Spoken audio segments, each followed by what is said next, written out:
Chapter 65. Jeremy woke as Craig climbed out of bed, headed for the shower. He looked over sleepily and groaned at his computer's alarm clock app. Why did we stay up so late when I knew Craig worked today, he thought. Jeremy wanted to roll over and not open his eyes again until the sun went down. It was too bad that wasn't possible. He was up now, and he couldn't go back to sleep. It was another thing they had in common. What did they stay up for, anyway? Mind link, indeed. It seemed like such crap. He was glad Craig didn't mention it.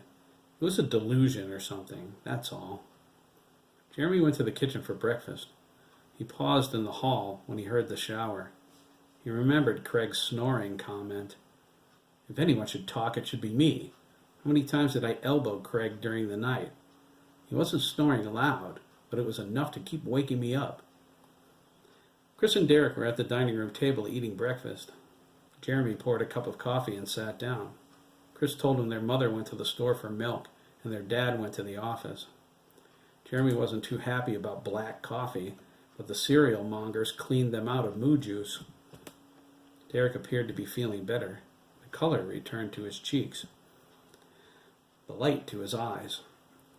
Jeremy thought that was cool as he reached for the sugar, but then he froze. He felt something, like an itch. Or, no, that wasn't it. It was a hand. It was touching his sides, rubbing them. Jeremy whirled around to confront whoever it was who had the nerve to tickle him, only no one was there. He was puzzled. He felt it again, like someone was scrubbing him with a bar of soap. It was on his chest, his sides, his... Whoa! Jeremy wiggled as the invisible hand moved all over his body. He spilled his coffee down the front of his boxers and laughed through the pain of being burned. He stumbled to the side, feeling off balance. It was like he lifted one of his feet up. He glared down at them. They were both still on the floor.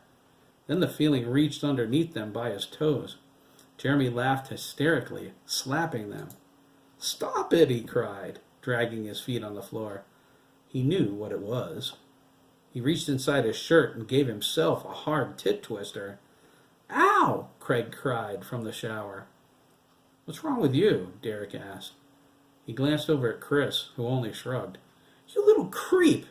Jeremy hollered, jumping as if someone had goosed him. He glared at Chris and Derek, growled, and ran back up to his room. Chris and Derek looked at each other. "Jeremy's weird sometimes," Chris remarked, chomping on his cornflakes. "Yeah," Derek agreed. He smiled. "It must run in the family, like having a crush on Dabney Copeland." Chris raised his chin. Dabney would make a great prom date for junior prom next year. That's one guy who knows how to dress. Derek's eyes bulged. Jeremy slammed his door. No, he thought, the mind link isn't real. He pulled off his boxers and wrapped up in a towel. Craig walked into the room a few minutes later, similarly wrapped in a towel and whistling. He found Jeremy with a deep scowl on his face and a fiery look of anger in his eyes. Craig felt his aggravation. "Tell me something, Dugan," Jeremy growled. "Do you always wash so much?" Craig glared at him accusingly. "You gave me a tit twister." "The next time you tickle my feet," Jeremy snapped, "so help me God, Craig, I'll strangle you." Craig looked into Jeremy's deep blue eyes. He felt his embarrassment and his anger. He did the only thing he could think of doing, and he started laughing. Jeremy glared at him. "You think that's funny, Dugan?" he asked, tackling his hysterical friend onto the bed. "Just wait. I'll show you something really funny." Craig laughed as they wrestled. Jeremy joined him. If the mind link was going to be around for a while, he would pay Craig back in spades. Let's see how he likes the same thing done to him while he's at work, or better yet, a tit twister in church, Jeremy thought. Oh, Dugan, you are so in for it. Craig squirmed and got on top. The door opened. They looked at each other, looked down, and panicked. Their towels were half off. They grabbed the sheets and scrambled to cover up. Chris stood in the doorway next to Derek, whose mouth was hanging open. Chris smiled so wide it looked like his face would split. Craig blushed violently. Jeremy buried his face in his pillow. Oh, great, Jeremy thought. Just what I need. Chris cleared his throat. Sorry to interrupt, he said, the grin never leaving. Holy cow, Derek cried, his heart pounding. What were you guys doing? Well, Chris replied, and burst out laughing. Jeremy whipped his pillow at him and caught him in the face. Chris winged it back. Out, Jeremy commanded. He held his hand up and pointed. Mom's home, Chris snickered. She wants... Out, he cried again. To know if you're hungry. I'll tell her you're already eating. Out, Jeremy and Craig cried together.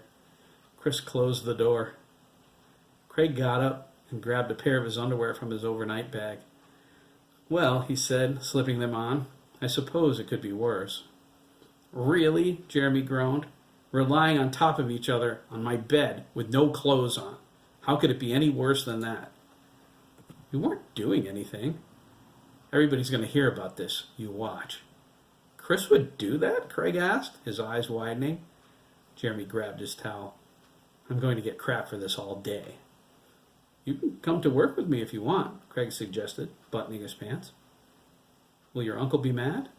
Nope, Craig replied. He's cool. Jeremy stepped into the hallway and headed for the bathroom.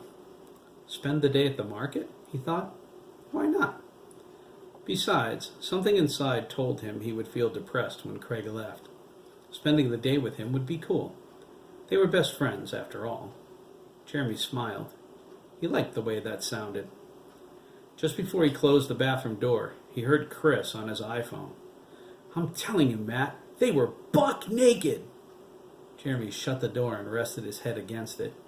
He thought, oh God, here we go.